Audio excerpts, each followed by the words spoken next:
The journey goes on, for you and for me. Like I said, this is not the end. I don't believe there has to be an ending. Oh, is that your next destination? Most people would probably tell you to pack some warm clothes. But I experience things differently than most people, so I can't know how cold it is. In fact, it is home to quite a wondrous heat source. I think they call it Kreshnik's torch. Every city in Снежной is built around one of those. I sensed the energy it gave off as I was passing by on a railway train.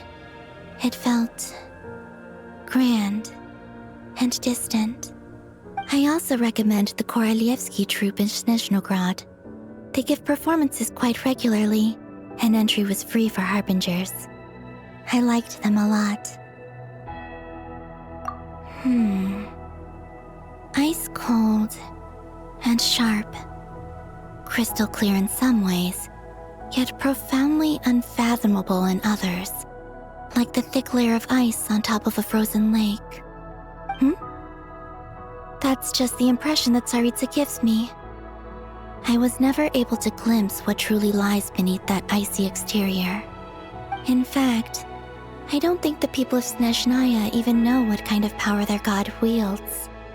Maybe that's because the Царица herself has never acknowledged, nor accepted that power.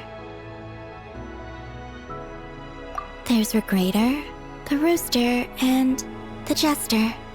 Between them, they control a lot of what happens in Снежная, but I can never wrap my head around how exactly power is split between them.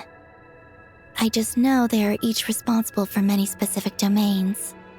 I noticed that the Rooster and Regrator often appear to get along on the surface, while working against each other in secret, and theirs is not a friendly rivalry. But I wasn't particularly interested, so I tended to keep my distance. Now that I think about it, the term Mistelton often seemed to come up in connection with Project Stuja. Once things settle down in nod-krai, I'd like to explore the world beyond Снежная. You've told me so many stories about the other places you've been to, and all the friends you've made there. I'm curious to visit those nations and see them for myself. It would also help me learn more about the journey that has made you into the person you are today. Okay.